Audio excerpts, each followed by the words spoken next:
and if we come, I'm going to continue. I'm not going to talk that long, maybe 12, 13 minutes. But I want to. Let's introduce you. We're here in the home of Rabbi Shmuel Rosenberg. It is the Hilula of Rabbi SHayala Keresteer, 5782 Tafshin Pei Beis, Monsey, New York. Shmuel is going to share with us what he knows about Rabbi SHayala. Your site during the day, or it starts tonight, the your site? Rabbi Yishai's your site starts tonight. And it actually, in Hungary, it's well underway because it's 7 hours later. He's in Keresteer, Hungary. So I'm sure there's 7 hours past us, yeah. So we're into his your site. Pardon? We're into his your site. We are. But can we hold just for a minute? Mm-hmm. I just wanted to wait a couple. So, it's now the yortzeit of Rabbi Shai Keresteer, one of the most amazing rabbis of the last 100 years. And I've had the privilege of having some interaction with Rabbi Shai, and it all started with my Rebbe, who carved me in 1990. When was that? 1989. Oh, 1989. Thank you, Maishi. And a few years, I think it was about 1990. When was this? Let's just say late 90s. Easier to say. Late 1990s. I was in Tush. I'd seen my Rebbe, the Tusher Rebbe, and his Gabbai came up to me and he said, "Have you ever heard of Rebbe Shai?" I said, "No, I haven't." He said, "Well, the Rebbe just did a big miracle, big mess with Rebbe Shai. And you want me to tell you?" I said, "Sure." And he said there was a businessman who was in the construction business who lived in Borough Park. And the IRS had 3 agents coming to his office every day for the last number of days. And this guy was an honest businessman, but he was a very large operator, and he was afraid. They're pouring through his books, 3 different guys for days and days and days. They're going to find something. So he went to the Tusher Rebbe, and the Tusher Rebbe told him, "Take a picture of Rebbe Shai." And he gave him a certain picture. And he said, "When they come into your office, put it right on the table so they can see it." And then he sent him away. So, the Gabbai tells me the story that the IRS agents come, and the man puts the picture as soon as they come in, face up. The IRS agents look at that picture and they take it and they put it face down. He puts it up, they put it down, he puts it up, they put it down, he puts it up, and then he starts yelling at him. He said, "That's my rabbi, he's staying right there." So this is the story I'm hearing. It sounds a little mashugana, but this is the story. So they walk out, and he can see them. They said, "We'll be right back." And they start talking with one another. You can see them through a window, and they leave, and they never come back. And that's the end of it. That's the story that I heard about Rebbe Shai.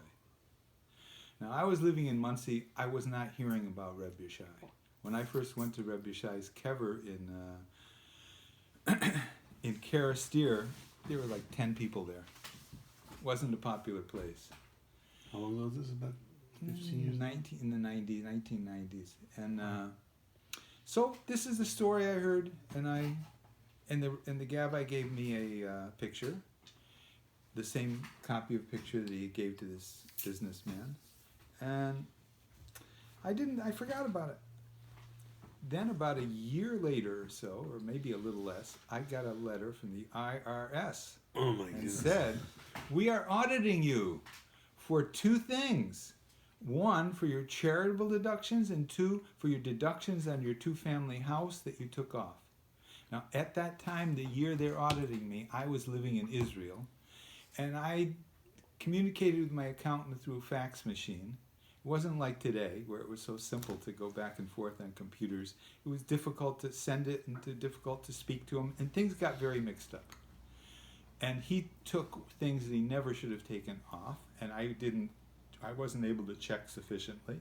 So my deductions on charitable were way more than they should have been. And he deducted much more than he should have for my two-family house.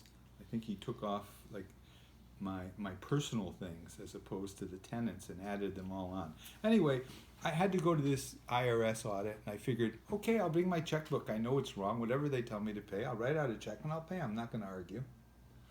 You know, I was in Israel. I couldn't communicate properly. I figured that's what'll happen. And I said, wait a minute. I'm going to bring that picture of Rebbe Shai. And I said, that sounds like a good idea. This is the IRS. That's the IRS. I'll bring the picture. So I go into a big room. There's one woman on the other side of a nice big table, and I take my picture of Rebbe Shai. I was a little reticent. I figured, you know, she's going to take it and put it upside down, and I'm going to have to take it up, and I don't know if I'm ready for this, but I'm going to do it anyway. So I put it up, and she didn't say a word. The pictures, there's just nice big pictures right there. And I made a copy of this picture. You can all have one. Sure. I still have the same picture. Oh, okay. A lot of people have asked me for this, and here's the picture. And so I put this nice picture there. She didn't say anything. She started going through all my deductions, and she's saying, let's see, this looks good, this looks good, this looks good. And I'm thinking to myself, you know, this is nuts. She says, okay, all the charitable deductions are fine. Then she goes through my house deductions, and she says, okay, let's see, this looks good, this looks good, this looks good. I'm thinking to myself, it's absolutely wrong. I'm ready to pay you, lady. She said, goes all the way through everything, good, good, good, good, good. She said, Mr. Rosenberg, I'm going to recommend that we leave it alone. They listen to me 99.9% of the time. Furthermore, you seem to have a lot of charitable deductions. In the future, if you get called in, tell them such and such word. I don't remember what it was. It was too long ago. And they'll probably leave you alone. And that was the end of it. That was my first experience with Rebbe Shai. Now, wow, it's like, what's going on here? Mm-hmm. And then I'm a lawyer, and I do injury cases for people, and I had a client.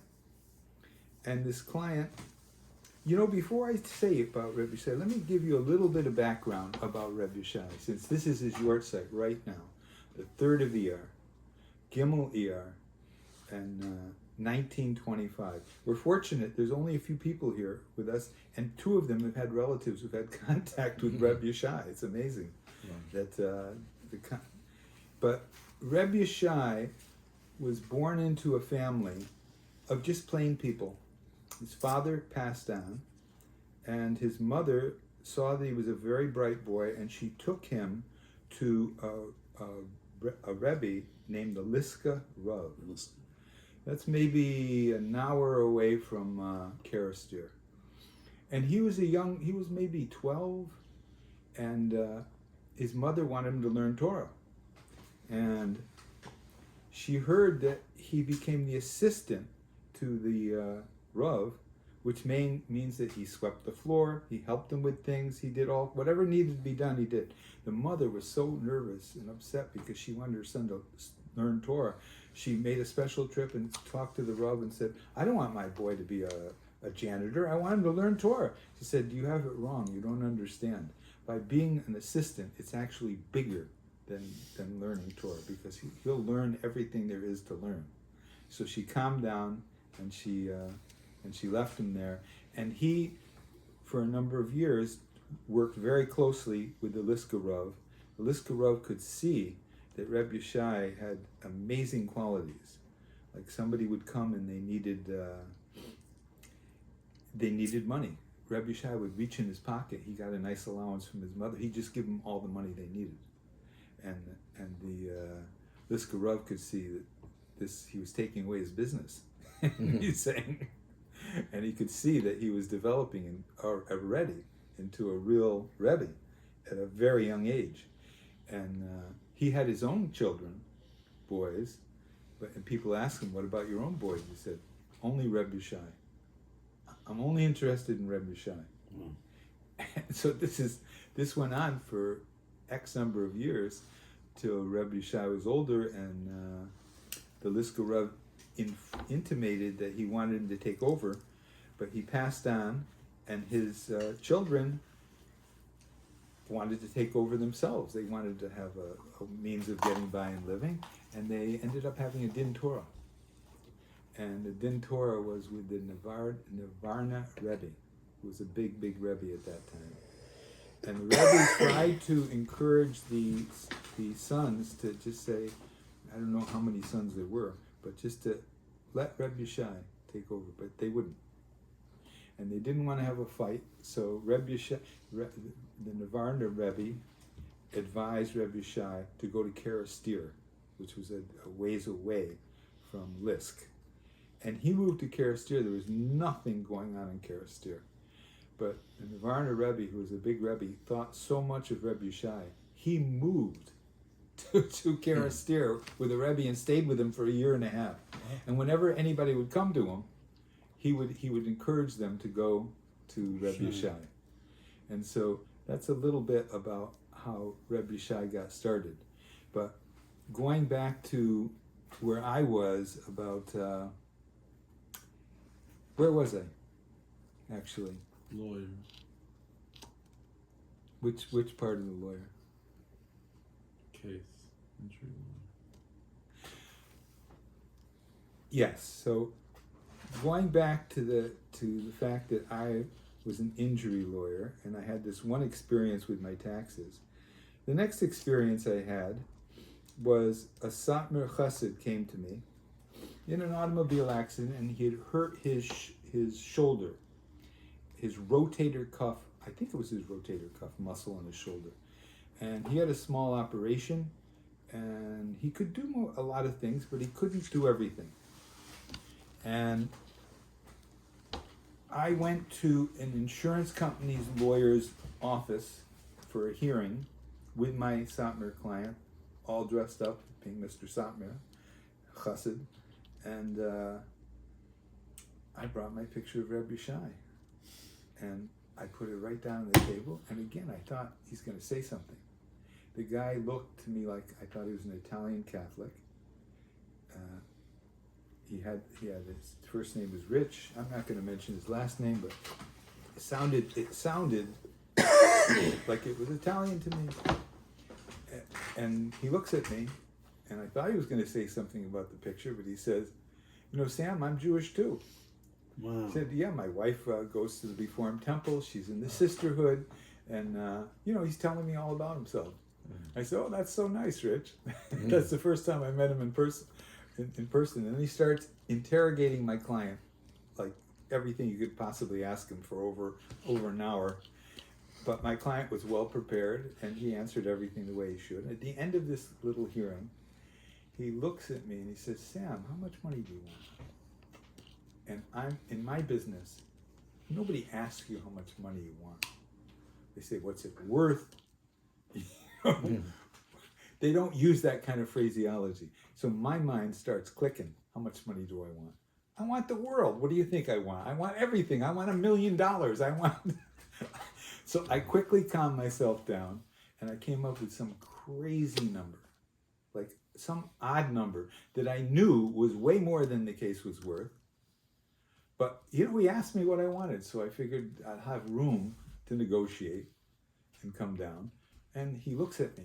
He says, "If I were to get you that, I'd get in trouble." I said, "Rich, look, I don't want you to do anything wrong. I don't want you to get in trouble. You asked me what I want. I'm telling you what I want." He said, "Okay, I'll get a hold of you in a couple days." In my business, when somebody tells you that, you figure, you're not going to hear from them, and who knows when, or maybe you'll never hear from them. And 2 days later, I get a call from Rich, and he said, "Sam, I have your money for you." And I'm thinking to myself, what's he going to say, like X amount less? And so he says, exactly the number. I tried to keep my cool because I didn't want to act like, jump up and down and scream while he's on the phone, like, wow. So I said, "Thank you very much, Rich." As soon as I hung up the phone, I jumped up in the air and I said, "Wow, Rebbe Yishai is on the job." And I was so excited about this. And that was my first real, case experience with Rebbe Yishai. And it didn't stop with there. I've had a lot of experiences with Reb Yishai. Another time, I was involved in a very large injury case, and I was dealing with very difficult people on the other side. It was a huge insurance company, and there was one particular guy who was very difficult to deal with, and he had total authority, and he decided that he wanted to destroy my case. That's what he decided, and he basically told me that. And so I still have to do my case, regardless of what he wants to do or not do. And I built the case, and I had spent a lot of money. As a lawyer, you have to pay for the costs, experts, things. I can't even remember, but could have been close to $80,000 out of my own pocket to prepare this case. We're talking 10 years ago. And a lot of time, maybe 6 or 8 months of actual time spent. It was a very involved, complicated situation. And this insurance guy said, I will never pay your client. Ever. Not a dime. And they found my client. They were slick. I advised my client, be careful. He was serious. He was very seriously hurt, but he didn't listen. I thought he would listen, but he didn't. I told him, if you're going to go back to work doing something, tell me, because you're getting payment from what's called workers' compensation, and you're saying under oath that you're unable to work. So don't get caught doing that. Well, that's exactly what he did. He goes back to work. He doesn't tell me. And they get him on a videotape because they're under surveillance, and they have a whole tape showing his working. And meanwhile, I've spent my whatever $80,000 in 6 months of time. It's still a case, but I mean, he really, really hurt it. So what am I going to do? So I figure I have to prepare this case. So I took all the papers in a big packet, and what did I do with it? I put it on Reb Yishai's kever, the whole thing. Mm-hmm. And I put together a bunch of papers, and what I did was I filed something called a summary judgment, which means that I'm asking the court to give me judgment on this case without a trial, that the other side is completely liable. There's no reason to have a trial. And I put together all kinds of affidavits, reports, experts, everything you could ever think of.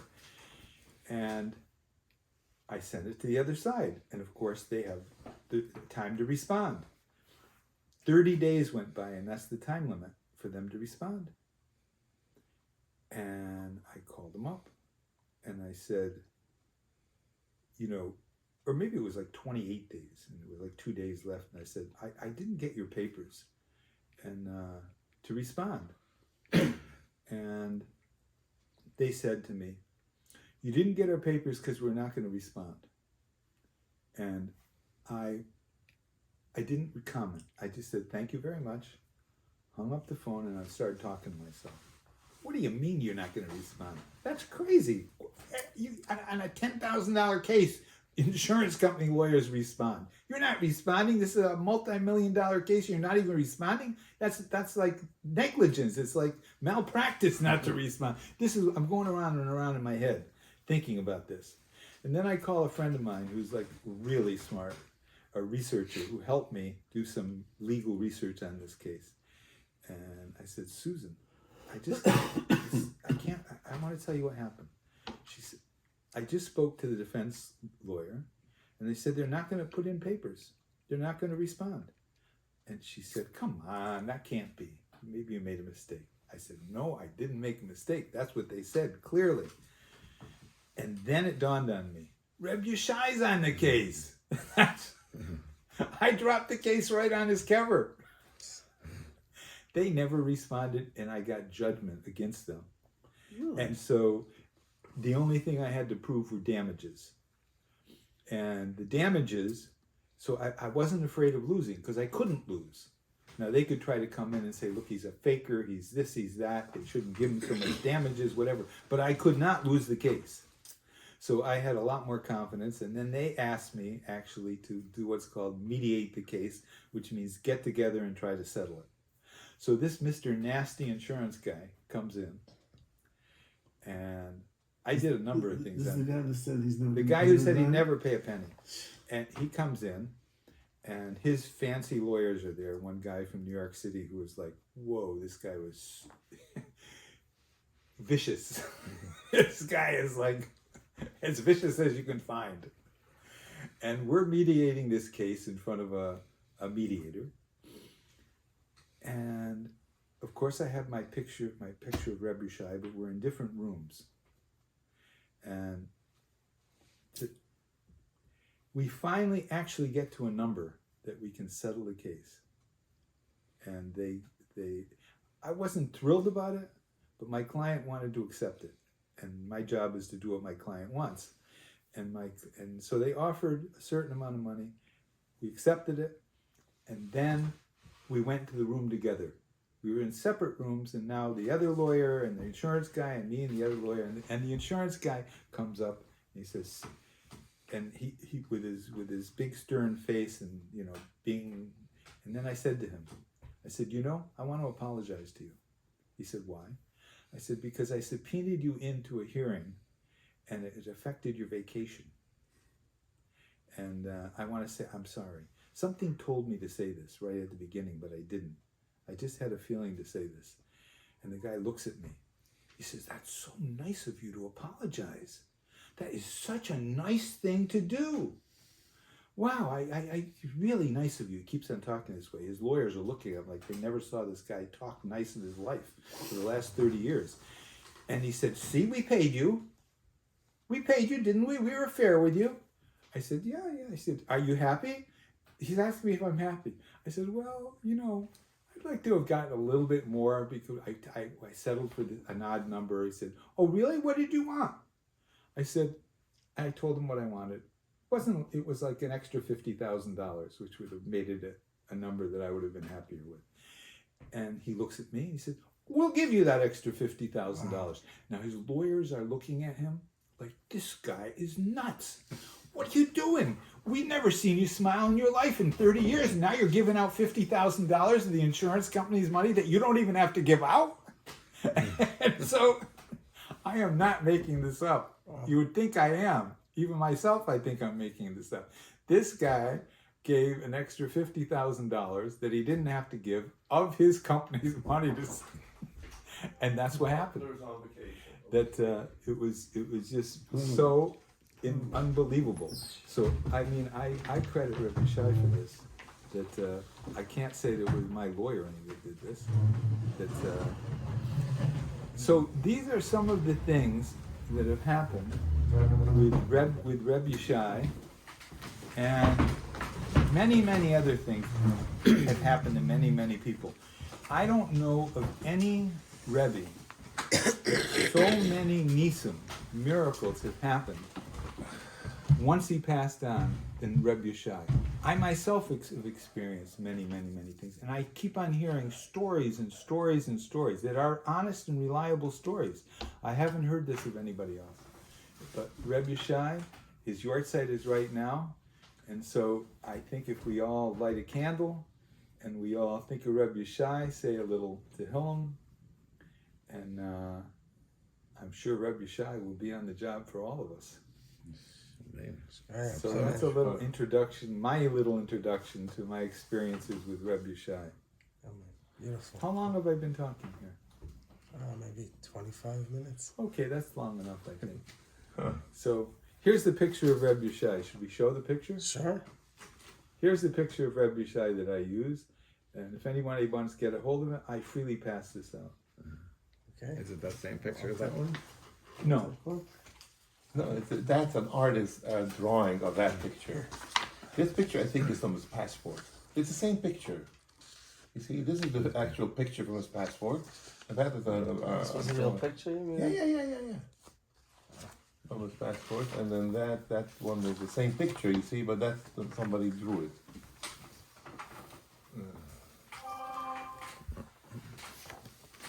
So it's a big thing to talk about the person whose yortzeit it is on the day of his yortzeit, and to focus on that person, because all of the powers and the things that happen through that person, it's still present today, and a lot of things can happen.